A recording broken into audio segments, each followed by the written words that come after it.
Nagbabalik po muli ang inyong lingkod at nagbabalita ng mga balitang dapat nating malaman dito sa ating bansa.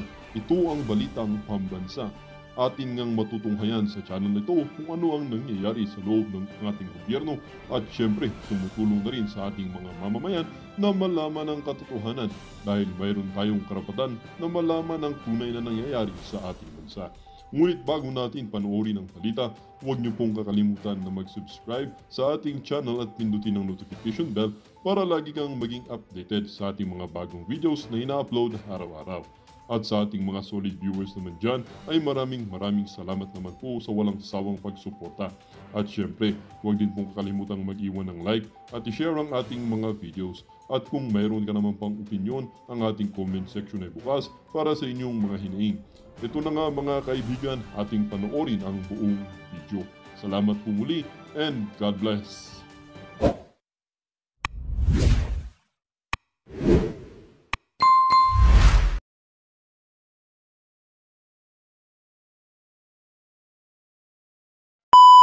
Kanya ang kay Vice President Sara Duterte na dapat pa rin siyang magtrabaho bilang bise. Sinabi rin itong dapat paigtingin ang investigasyon sa confidential funds ng Office of the Vice President dahil sa mga bago at kakaibang pangalan ng mga nakatanggap ng pondo. Ang tugon ng bise sa pagtutok ni Ivan Mayrina. Hanggang April 30 pa ang bisa ng Travel Authority na ibinigay kay Vice President Sara Duterte ng Office of the President. Pero may paalala na ang Malacanang kay VP Sara. Kailangan din po siya ng Pilipinas bilang Vice Presidente. Gusto nyo palitan na lang natin yung presidente? Hindi lang para sa kanyang ama. Sige na, upauwiin natin yan. Palitan na natin yung presidente. Di ba? Hindi kasi parang hindi alam ni ate kung ano ang trabaho ng isang Vice Presidente. Sigurado ko. Kahit yung mga nanonood dito, kahit hindi ko siguro maalam sa batas, kahit hindi ko maalam sa hindi ko abogado, alam mo ang isang papel ng job description ng ating Vice President. Although na acceptable po at maiintindihan po natin sa ngayon ang kanyang nararamdaman, pero tandaan niyo po niya, sinasabi niya po, milyon na Pilipino ang bumoto sa kanya at kailangan din po niyang pagsilbihan ito. Sinabi ito ng Malacanang nang tanungin tungkol sa anong pagsilbihan? Alam mo ba job description ng Vice President? Ito ay spare tire. Pag naging inutil o pag di kaya may mangyari sa presidente, siyang papalit, that's it. That's it, pansit. Hindi, pambirang buhay. Hindi ko maintindihan kung ano ba talaga nasa isip nitong ating vlogger sa Malacanang? Hindi ko talaga maintindihan eh.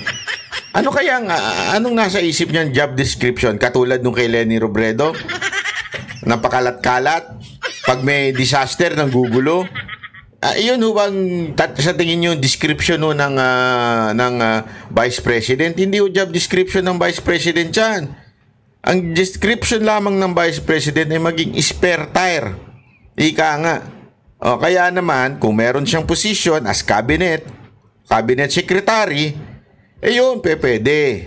Diba? Pero wala na hindi na cabinet secretary si Pangulong, si Vice President Sara Duterte. So wala na siyang trabaho. Ang trabaho na lang niya talaga, palitan ng presidente kung sakaling may mangyari. Sinasabi mo ba na inutil yung presidente mo? Hindi, kung sinasabi mong inutil presidente mo, sige, palitan na natin. Huwag na siya magtagal dyan. Sa bagay, ang gulo mag-decide, paiba-iba, palitan na lang natin. Yun ba gusto mo? Hindi kami papalag. Kung presidente siya, hanapin mo, go. Hanapin mo siya. Pero kung ganyan, ito naman si ate, utang ng mga bagong pangalan nang umunin. Tapos ito pa. Ito. Isa pa masasabi ko sa ate, alam mo kung bakit? Kasi tatay niya yung tinarantado ng gobyerno. Tatay niya yun. Naturalmente, bilang anak, mahal niya yung tatay niya, kaya niya binabantayan, sinisigurado na maayos naman ang kalagayan ng kanyang tatay. Ama niya yun eh. Madam, ako nagtatanong lang nagtatanong lang. Kulang ba kayo sa pagmamahal sa tatay nyo? At ganyan ang ka-cold ang treatment nyo sa mag-ama? Hindi, ako nagtatanong lang ako. Kasi parang wala ako kayong puso eh. Hindi, totoo. Ito, tumatawa lang tawa yung background ko pero matindi ito, mga kababayan. Wala ka bang puso? Kita mo na ginanon yung tatay mo. Binaboy, binastos ng gobyernong ito ang tatay mo. Ha? At sabi nga nila, sabi nga mismo ni Vice President Sara Duterte, kinidnap ng gobyernong ito ang tatay niya. Kitang-kita naman kahit sa ibang mga international commentaries, ganun ang ginawa, abduction. O kidnapping ang ginawa dahil hindi dumaan sa tamang proseso. Kaya kidnapping. Dahil tandaan mo, huwag mong kakalimutan, kahit sinusubukan yung iburahin yung Article 59, hindi nyo mabubura yan. Dahil pag binura nyo yung Article 59, burahin nyo na rin yung Article 7 na kung saan yun ang ginamit para siya ay mabigyan ng warrant. So, yung Article 59, kahit anong pagbalik-baliktarin nyo, hindi mawawala yan. At nakalagay doon, kailangan talagang dalhin sa local court. Kaya ano nga palusot mo doon sa local court? Unang palusot mo sa Netherlands yung court. Pangalawang palusot ninyo, DOJ yung court. Hindi ko alam kung saan ka talaga nag-aral eh. Sabihin mo nga kung saan ang university mo, saan ka nagtapos ng abogasya para pag kung sakali magkaroon ako ng anak, hindi ko pag-aaralin doon. Kasi ganyan ang statement mo noong una. Hindi mo nga binabawi, hindi ka nga nag-sorry. Tapos etong DOJ, yun naman ang packaging nyo. O anak ng wewe naman kayo dyan, mga sir, mga ma'am. Napaka-sabit naman po nun. Tapos ito, hindi mo na naman alam ng job description ng Vice President. Ano ba talaga alam mo? May alam ka ba? Ako lang, nagtatanong lang ako. May alam ka ba? Para kasing wala kang alam eh. What is happening to you, my friend? What kind of lawyer are you? Huh? Are you like your friend? Are you like your friend, Attorney Libayan? What is happening to you? Alam mo, tama talaga sila, di ba? Bird with the same feather, they act together. They flock together, di ba? Totoo naman. Pareho sila ng style ni Libayan eh. Medyo may konting kakulangan. Di ba? Ewan ko ba? Anyway, ito nga. Para kasing alam mo ito hindi ito joke para lang sa kaalaman ninyo.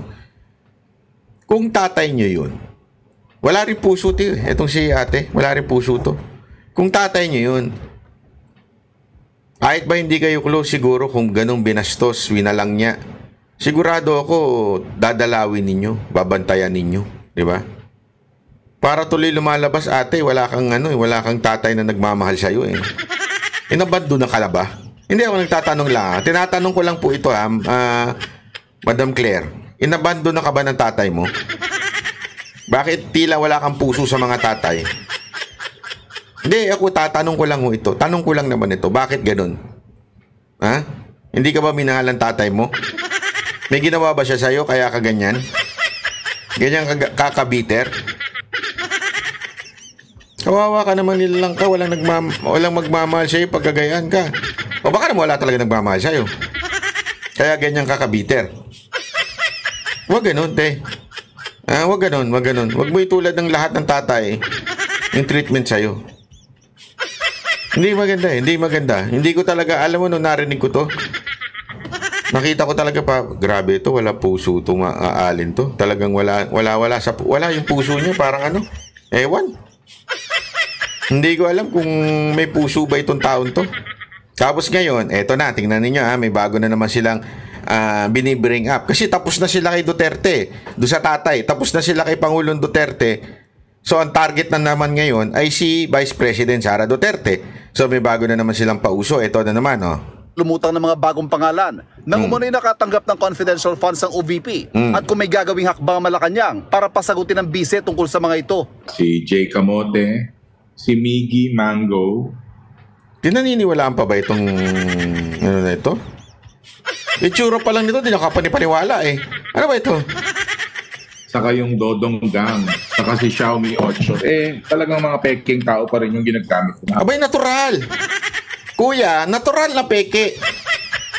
Ang hina talaga ng utak nito mga to, no? Sorry pero bakit talagang sobrang hina ng mga utak nyo? Alam nyo kung bakit? Kahit pa ilagay dyan si Chow Fan. Baka Chinese yun Chow Fan, ha? O kaya si Bonchon. Ano yun? Koreano. Naku po, patay tayo dyan. Kahit yan pa ang gamiting pangalan, hindi mo kasi magets. Confidential funds. Yan ay ginagamit for the security ng kanilang ahensya na ang kinakaharap ay yung mga dating rebelde na nagbalik loob, yung mga asset. Yan po yun. Hindi pa pwedeng i-reveal ang tunay na pangalan nila. Hindi ho pwede. Kailangan ang mga pangalan dyan ay alias, aka. Bakit? Kasi nga po, pag ni-reveal mo yon, magkakaroon na sila ng security issue doon sa mga tao. Alam naman ilagay mo, etong si, halimbawa lang, etong si Dada, si Boss Dada, kunwari, totoo niyang pangalan, Dada Ganan, Ganan yung apelido niya. Dada Ganan, kunwari, apelido ni Dada is Dada Ganan. Itong si Dada Ganan ang tumanggap ng 100,000 para sa operasyon na maging spy sa isang organisasyon na nandoon sa loob ng eskwelahan. Hindi pa pwede yun. Hindi na booking siya kung sino. Siyempre, sasabihin naman ng mga komunistang organisasyon sa eskwelahan. Si Dada Gan ang pala ang si Dada Ganan pala ang spy dito sa ating grupo. Patayin yan. Papatay natin sa mga NPA. Ganun ka baka... Hindi, naintindihan niyo ibig sabihin, sir, mga ma'am? Ganun ka ba kahina, sir? Hindi mo maintindihan na kailangan itago talaga sa mga pangalang hindi naman nag-i-exist. Kasi nga confidential. Ang binabayaran dyan yung mga snitch, yung mga spy, yung mga sinusuhol yan sa mga bumabaligtad. Di kaya yung mga reward para doon sa babalik loob sa gobyerno na nandun particular sa eskwelahan. Yung pera na yan gagamitin niyang panuhol. Kaya nga confidential funds Anong issue nyo dyan? Tanga lang, sir. Ako nagtatanong tanga lang ba talaga tayo, sir? Kung talagang seryoso ka dyan, bakit di mo tanungin yung pinakamalaking confidential funds, Office of the President? Saan dinala yung pera? Kini-question ba natin? Hindi. Bakit? Kasi alam natin it is a confidential funds. Kini-question natin, hindi natin pwedeng questionin yun kasi alam nga natin ginagamit yun for sensitive projects, sensitive operation. Diba? Yan ang pinagagamitan ng confidential funds. Ngayon, kung ayaw nyo ng ganyan, abay tanggalin ninyo yung confidential funds. Bakit pili lang ang pinupunan ng yung confidential funds? Bakit Office of the Vice President? Hindi, yun lang ang tanong ko dyan Ang daming ahensya ng gobyerno ang merong confidential funds. Bakit opisina lang ni Vice President Sara Duterte ang kine-question nyo? Sigurado ako, pag tinanong ninyo yung confidential funds ng Office of the President, sigurado ang mga lalabas ding pangalan dyan, mga fictitious name din. Ibig sabihin, mga peking pangalan din. Bakit? Kasi nga, we have to hide the identities of the people na binibigyan nila ng pera para sa kanilang operation. Kaya nga, simpleng-simple ito Hindi ko alam bakit hindi nyo naintindihan. Pinaliwanag na rin sa inyo yan ng ilang, kahit nga yung sa ombudsman, pinaliwanag din yan Diba? Kasi kahit ata sila, meron silang confidential funds o intelligence funds. Kasi nga, hindi pwedeng sabihin At yan po ay naaayon sa ating batas. At pangalawa, ito ang sagot ni VP Sara Duterte. Kung ito man po ay na-discovery po, siguro po mas paigtingin pa po talaga ang pag-iimbestiga patungkol po. Yan, paigtingin ng pag-iimbestiga. O, yan, tinuturuan niya na.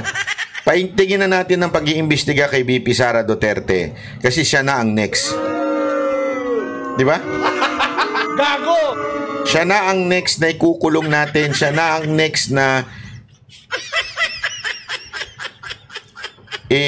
ilalabas sa bansang to. O baka hindi na nga pabalikin. Di natin alam eh. Kasi ako, meron ako nadinig eh. Hindi ko na lang sasabihin kung kanino galing. May intelligence din ako eh. Kahit wala akong intelligence fund. Talagang intelligent lang ako. Meron po ako narinig eh. Na talagang wala na silang planong pabalikin dito si VP Sara Duterte. Talagang haharangin nila, kakasuhan nila kung ano-anong gagawin. Kaya nga, pansinin nyo, bakit siya di ba itong recent, yung sa ICC, dinamay si VP Sara Duterte. Tingnan ninyo, ha? Tingnan ninyo. May bali-balita dyan, lumalabas na hindi na pababalikin si VP Sara Duterte sa Pilipinas eh. Para kanila na ang Pilipinas. Talagang inangkinan nila eh. Hindi ko alam kung totoo ito ha. Yun ang kwento-kwento dyan. Abangan natin sa mga susunod na kabanata kung talaga bang hindi na pababalikin si VP Sara Duterte o huhulihin pagdating sa airport. Kung ano yung ginawa nila kay Pangulong Duterte, yun din ang gagawin. Hindi natin alam. Ito, bakit po? Kasi karapatan po ng taong bayan malaman kung saan po talaga ginagasta ang pera. Kung gusto mong malaman ang ginagasta ng confidential fund, pwede ba unahin mo yung office mo? Yung opisina nyo, Office of the President. Pwede nyo ba sabihin sa amin kung saan nyo ginagasta yung confidential funds? Hindi kasi, anak ng tutsa naman, no? Sabihin ninyo, kailangan nating malaman kung saan talaga ginagamit ang confidential funds. O sige, mauna kayo. Office of the President, dahil kayo ang pinakamalaking confidential funds. Kayo. Ha? Kayo po, hindi po kung sino-sino dyan. Nag-iimbento na naman po kayo eh. No, ang pondo ng bayan. Sinusubukan namin kunin ang tugon ng Vice Presidente tungkol sa pahayag ng Malacanang. Tungkol naman sa mga bagong pangalang lumutang kaugnay ng confidential funds. Sabi ni VP Sara, Hindi ko masagot yan eh because as we speak, hindi namin alam how they handle the chain of evidence talaga eh.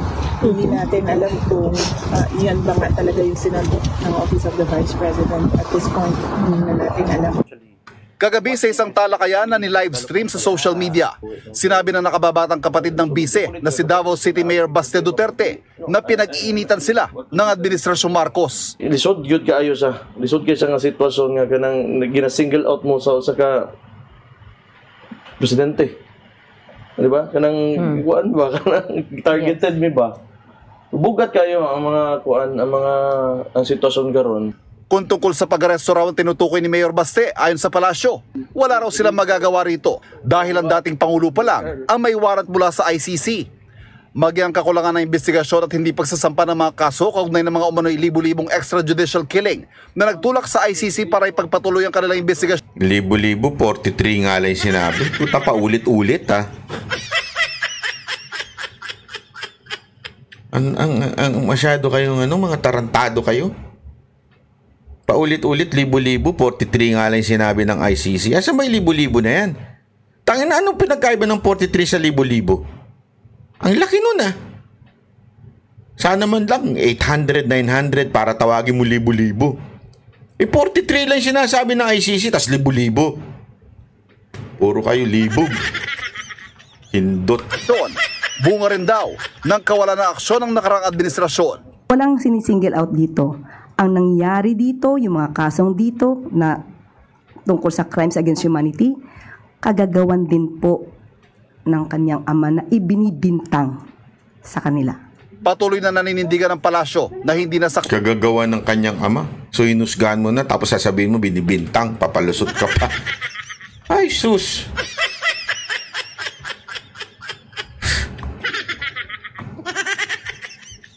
Alam mo ako hindi ko nilalang yung libo-libo Pero sa totoo lang mga kababayan, sabi nga nung isang kanta, meron akong pinost na kanta Meron akong pinost sa aking Facebook. Kung pwede, follow nyo ako sa Facebook. Ang pangalan ko doon, Byron Cristobal. Makikita nyo naman, may verified check, tas may nakasulat na banat ba. Ang ganda nung kanta na kinanta dito, tingnan nyo, yung rap na yon. Ganda hindi ko lala kung pwede ito.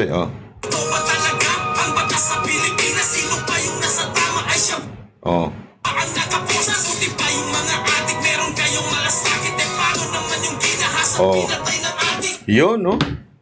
Buti pa yung mga adik may malasakit. Paano naman yung pinatay at ginahasa ng mga adik? Alam nyo mga kababayan, this is not about Duterte. Kayong mga, gusto ko lang kausapin na yung mga nai-interview nung ating dalawang bata na, alam niyo yung 2 bata natin? Yung 3 ba sila doon? 2. 3 bata nating makukulit na nagse-survey, nagka-kalye survey. Pag hindi nyo pa napanood yan, panoorin nyo, may kalye survey. Yung mga bata natin yan, may mga na-interview sila, wala silang pakialam sa mga nangyayari sa buhay. Hindi nila alam, sila ang pinaka-apektado ng mga adik. Alam mo, mga kababayan, kaya yung mga lintik, mga hindot na mga mayayaman na yan, ay walang pakialam. Kasi meron naman silang bodyguard, meron naman silang kotse, so safety sila umuwi. Yung bahay nila gated naman, kung hindi bahay, condo, may mga security guard naman. Kaya safety sila, peaceful ang buhay nila. Pero itong mga, pasensya na dun sa mga nasa laylayan, na tinatanong, hindi, wala kaming pakialam dyan, wala kaming ano dyan sa mga issue na yan. Kasalanan ninyo. Kasalanan ninyo. One day, kung kayo mapatay o kamag-anak ninyo mapatay, kasalanan ninyo. Bakit? Wala kayong pakialam sa nangyayari. Hindi, yan ang katotohanan. Kayong mga nakikinig sa akin at kayo ang mga nasa laylayan dyan, at kayo yung mga walang bodyguard, kayo yung walang mga gated na bahay, bukas, huwag nyo sabihin wala kayong pakialam. Dahil yung mga putang inang adik na yan, may pakialam sa inyo. Kukuha na nila kayo ng pera, gagahasain kayo, o di kaya, hindi totoo, alam mo, kaliwat kanan yung napapanood ko sa news, na hinold up. Kung hindi hinold up, dinukot, peking taxi rider, ginahasa yung kanyang alam mo yun? Dati wala na ho yan. Takot yung mga yan Dati yung mga yan, nangangatog yan Kasi at saka yung mga yan, nagtatago yan dati. Kasi alam nila may tokham Alam mo, ako ang dami kong kaibigan. Ang dami kong kaibigan ng kaibigan nila. At kung sino-sino pa sa community. Tumino yung kanilang tito, tumino yung kanilang tatay, tumino yung kanilang kapatid, tumino yung kanilang kaibigan, namatay yung kanilang kaibigan. Kasi nga po, may war on drugs. Marami dyan nagbago din ng buhay. Yun ang libo-libo. Bakit? Milyon na sumuko. Milyon na rehabilitate, milyon na nagbago ang buhay. Yan ang katotohanan. Hindi katulad nitong sinasabi nito ni Ating na siyang gumawa ng kasalanan. Pinagtanggol tayo sa mga adik, siya pa may gawang kasalanan, siya pa ang pinusasan. Ano kayo, narco state na ba tayo ngayon? Hindi, totoo. Kayo mga kababayan natin, sino umayos ng bansa natin pagdating sa mga adik? Totoo lang, may mga kaibigan nga ako nagdidiwa ngayon Bakit? Wala na si Duterte, malaya na kaming magdodroga. Kalat na sila sa social media. Kalat na sila sa Facebook. Bakit? Puta, wala nang sa kanila Mantakin mo ba naman, sabihin ba naman ng PNP chip? Hindi naman talaga niyan. Kasi yung mga yan, gumagamit yan kasi sa kanilang pagpuyat sila. Mantakin mo, marinig mo sa isang pinakapinuno ng PNP yun. Na hindi naman dahil masama, dahil ginagamit nila yan dahil puyat sila sa trabaho. So are we justifying yung mga lalong-lalo na yung mga security guard, kawawa ho yung mga yan. 12 oras, puyat ho yung mga yan. Tapos pag-uwi, hindi makakatulog sa bahay nila dahil ang ingay-ingay. Wala naman po yung iba dyan, wala namang aircon, wala namang hindi sarado. Nandun sa squatters area, kawawa ho sila, di ba? Tapos sasabihin natin, hindi, kaya naman po ano yan, kasi nagpupuyat lang sila, kaya sila gumagamit. So ibig ko ba sabihin, sir, justifiable yun? Tapos, ang uusigin natin ngayon ay yung nagpatigil ng droga sa Pilipinas. Tangin na baligtad talaga ang mundo natin, ano? Kayo mga kababayan natin dyan, ha? Ganito na ba talaga ang Pilipinas ngayon? Nakakalungkot, ha? Hindi, kayo nga, sabi ko nga sa inyo, ganito lang kasimple yan, mga kababayan. Simpleng-simple. Huwag na nating paikot-ikutin pa ang explanation dito. Simpleng-simple lang, ha? Mga friendship. Ha? Ito lang. Sa inyong community, ano ang mas safe? Nung panahon ni Duterte o panahon ni Marcos? Kung sinasabi ninyong panahon ni Duterte, bakit kailangan usigin yung taong yumari sa mga kriminal? Di ba? Yun na lang ang tanong eh. Simpleng-simple. Bakit paparusahan mo ang nag-ayos ng community natin? Alam niyo kung bakit? Pinaparusahan ngayon. Politika eh. Yan ang katotohanan. Pinupolitika nila ito. They want na mawala po ang mga Duterte sa politika. Kasi Duterte are really phenomenal. Sobrang antindi ng Duterte magic. Talagang pag sinabi mong Duterte, wala, finish na. Di ba? Mantakin mo, kulelat si Marcos noon, ha? Pangatlo, pang-apat sa presidential.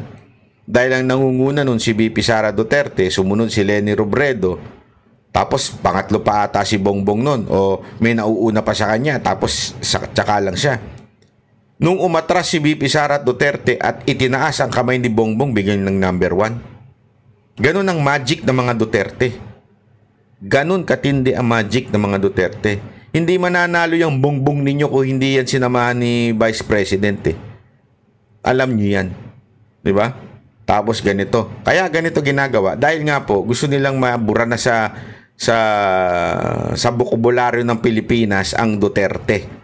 Kaya sigurado tayo sinasabi ni Basti na sinisingle out ang mga Duterte. Ng kapangyarihan ng ICC ang Pilipinas mula nang kumalas ito noong 2019. Pero kinikilala naman ang jurisdiction nito sa mga kaso bago ang pagkalas. Hindi pa rin napag-uusapan ang muling pagsapi sa ICC. Para sa GMA Integrated News, Ivan Mayrina nakatutok. Ayan. So, yan ang isa sa mga issue. At ang isa pang issue ngayon ay yung issue na eto, pakinggan ninyo. Yung hindi na daw magiging effective yung magiging desisyon ng Supreme Court kung sakasakali. Kasi 'di ba ngayon humihingi ng parang yung ano ba ito, yung kalimutan ko na yung term. Mamaya babanggitin diyan. Okay? Para may pabalik si Pangulong Duterte. Ang sinabi ngayon ng isang spokesperson, dating spokesperson ng Supreme Court, baka mutin academic na daw 'to. Ibig sabihin, sa madaling salita ay parang wala nang saysay, hindi na wala nang kwenta ko ano man ang maging desisyon ng Korte Suprema. Ito panoorin natin. Hypothetically, if the Supreme Court says the arrest was illegal, it should not have been recognized. This is all hypothetical. He should not have been sent that way. His rights were violated. We demand that he is sent back to the Philippines. This is a purely hypothetical decision that favors the Dutertes. What coverage does the Supreme Court really have? Well, Karen, your last point, your question actually answers it. The Supreme Court, again, and I've said this before, the Supreme Court is a practical court. It will look at the effect of its orders, its resolutions, its decisions on the issue. Will we be able to enforce the order if we act in this way? Or is there another way of addressing the issue without going there? Because again, the court is the highest court of the land, and it is aware that if its orders and resolutions are not followed, then what kind of a court would it be? And so it is aware of that. It is a practical court.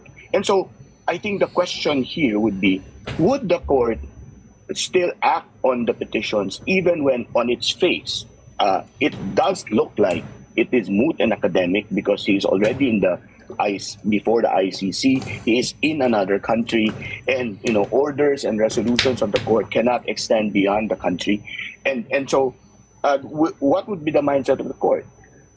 There is a strand of rulings of the Supreme Court when it comes to moot cases, where the court says it may deal with a case, it may address the case even if it is moot, if it believes that the issue is capable of repetition, susceptible of repetition, yet evading review. Meaning, if this same issue will be brought up again, the court will think about, should we now address it at this time so that we can guide future litigants? Will this issue be brought up again? Will there be another warrant or warrants of the ICC? Will this type of arrest happen again? If the court says it may be possible that this can happen again and future petitions for habeas corpus may be filed again on this very same issue, then we might as well take it on. The court may take that position, or it may say, okay, let's wait for another case. It can kick the can down the road and say, let's wait until that other case comes in.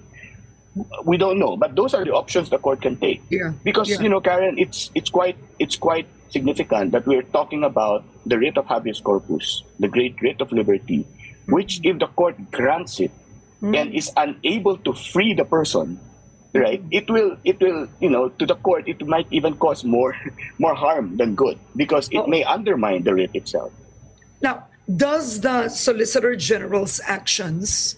Eto, maganda tong pinag-usapan kasi sinasabi nila, eto ang laging argument Bakit pa kailangang tumakbo sa Supreme Court yung mga anak para doon sa may pabalik si Pangulong Duterte, yung habeas corpus na yan, tapos bakit kailangan pa wala na tayong jurisdiction sa sa ICC. So kung ano man daw ang maging desisyon ng Supreme Court, maaaring wala nang saysay dahil wala tayong jurisdiction sa ICC. Pangalawang sinasabi niya, maaaring magdesisyon lang ang Supreme Court kung nakikita ng Supreme Court na para sa mga future cases magagamit yung desisyon ng Supreme Court. May punto din siya doon. Pero ako naniniwala ganito lang kasimple, wag na natin pahirapan ng ating sarili. If sinabi ng Supreme Court na it was illegal, therefore ibalik nyo ang si Pangulong Rodrigo Roa Duterte sa Pilipinas, simple lang ho yun. Ibig sabihin, there is an illegal na nangyari. So, pwedeng sumunod, kasuhan yung gumawa ng illegal. Una yon.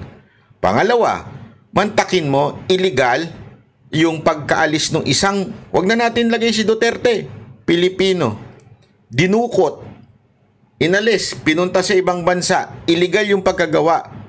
Don't tell me yung gobyerno na natin walang gagawin sa mga Pilipinong dinukot papalabas ng ibang bansa.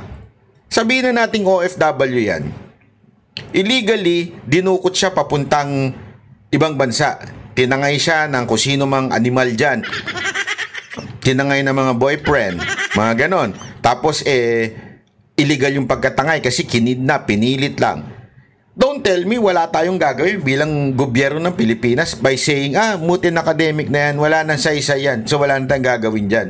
Hindi pa pwede yun. Bilang bansa na pumoprotekta ng citizen niya, kailangan may gawin kang hakbang pag sinabi ng Supreme Court, uy, mali yung illegal yung pagka-abduct sa kanya. Illegal yung pagdala sa kanya sa ICC. Bilang protector of the people, ang gobyerno, dapat may gawin sila. Hindi pwede nating sasabihin na, hindi, wala na tayong hawak dyan kasi wala na tayong jurisdiction. So, ganun. Pag meron tayong OFW na dehado, ang sagot na lang natin, wala na tayong magagawa dyan. Nadukot na siya eh.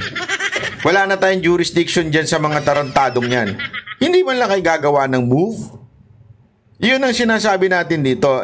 Again, hindi ko sinasite na siya yung may kasalanan. Hindi. Kasi ayan po ang sinasabi. Marami nagsasabing argumento na yan eh. Moot and academic na yan. Moot and academic. Nonsense na yan. Hindi na yan pwede. Wala na tayong magagawa dyan. So, ibig mo bang sabihin kung sakaling yung Supreme Court ay magdesisyon na mali yung ginawa, tatanga na lang tayo? Ngano na lang tayo? Diba ho? Can you see the logic? Hindi pwedeng ganun.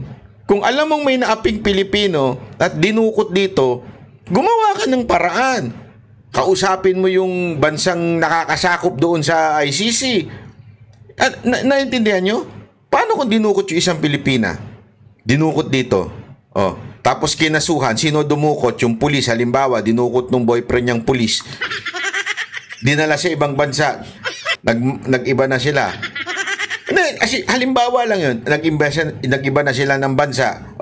Pero against doon sa will ng babae, tatanga na lang tayo. Wala na. Nasa ibang bansa na. Nasa Dubai na. So hindi na natin yan pwedeng kunin. Di ba dapat kausapin natin ng gobyerno ng Dubai? Sandali, dinukot yung citizen namin. Baka pwede nyo kaming tulungan na ibalik dito. Kasi illegal yung pagdukot. So kung gagawin yan sa isang OFW, hindi pa po ba dapat gawin din yan sa dating presidente natin? Pag nagdesisyon ng Supreme Court at sinabi ng Supreme Court, sandali, dinukot yan, mali yung ginawa, illegal yung ginawa. Una, dapat kasuhan si Torre, number 1 yan. Inaantay ko talaga makulong yung tao na yan eh. Kasi ang dami ng walang yung pang-abuso niyan sa mga Pilipino eh. Dapat ikulong yan.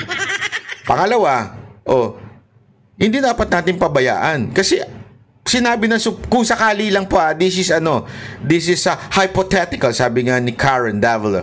Hypothetical. Kunwari lang nagdesisyon ng Supreme Court. So sa madaling salita, kung nagdesisyon ng Supreme Court dahil may maling ginawa. So dapat i-rescue natin yung mama. Tama, mali. Unless wala kayong pakialam talaga. You do not respect the Supreme Court. Or kaya nyo sinasabing wala na kaming dyan kasi ayaw nyo talagang bumalik si Duterte sa Pilipinas. That's the truth, di ba? Di ba mga kababayan? What do you think? What do you think is the... sa akin eh. Kasi alam mo, marami dyan na yan na yung palusot. Para bagang sinasabi nila, wala nagkamali na. Kung sakali lang sabihin ng Supreme Court, mali yung ginawa nyo. Wala tayong magagawa dyan, pre. Mali yung ginawa natin, pre. Kaya mo na, wala na magawa dyan. Ganun talaga eh. Ano yung ganun na lang talaga? Hindi pa pwede yun. Dapat may gawin kayo bilang gobyernong nagkamali.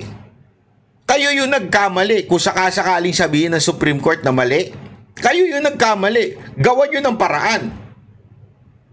Yun nga ang pagdukot. Halimbawa na nga lang, yung pagdukot nga sa isang OFW, halimbawa dapat nga gawan nyo ng paraan yan kahit hindi nyo kasalanan Kasi nga, trabaho ng gobyerno yan. Kaya nga tayo may DMW, di ba? Kaya nga tayo may OWA. Kasi yung comfort at yung kapakanan ng mga OFW ay proteksyonan natin. That's their purpose. Kaya nga may mga ganyang ahensya. Hindi kasalanan ng gobyerno yan kung nadukot siya. How much ito? Pag sinabi ng Supreme Court, ibalik yan dito, ibig sabihin, may kasalanan ng gobyerno. So, gawan nyo ng paraan. Hindi pa pwedeng sasabihin lang natin, hindi, buti academic na wala na tayong magawa dyan. Gago kayo kung ganun. Gago talaga kayo. Ibig sabihin, talagang gusto nyo lang mawala si Duterte. At eto ngayon, etong binubuhay na naman yung putang inang mga piatos-piatos na yan. Ang simple-simple ng paliwanag yan sa lecheng piatos na yan. Binubuhay nyo na naman. Kasi nga, may target sila Ang target nila, it's either hulihin si BP Sara Duterte pag uwi or hindi na pauwiin. Kaya ipanalangin natin yung mag-ama na yun dahil naku po, yan lang naman ang balakid sa kanilang ano eh. Wala nang balakid sa kanilang mga may itim na balak kung hindi itong mga Duterte. Yan ang balakid sa kanila eh. Pag hindi na pauwi si BP Sara Duterte, maniwala kayo, dire-diretso na to. Good luck na sa Pilipinas. O yan ang totoo. Good luck na sa Pilipinas. Kita nyo nga ito, wala pang 4 na taon. Daus-dus na tayo eh. Ubusan na ng budget. O, ang tindi na ng utang natin. Gold reserve natin, ibinenta na natin. Wala na talaga. O, tanungin ko kayo, kamusta yung budget na puro blanco? Wala. Tanungin ko kayo Hindi kasi tandaan ninyo, yung puro blanco na yun, saan napunta yung mga budget na nawalan tulad ng PhilHealth? O saan? Sa pinakakurap na ahensya ng gobyerno, DPWH. Ito pa, tanong, kamusta na yung Maharlika funds? Kamusta na? Sige Ano, lalago ba tayo? Yayaman ba? Dadami ba investor? May nakita kayo? Wala. Wala kayo nakikitang investor.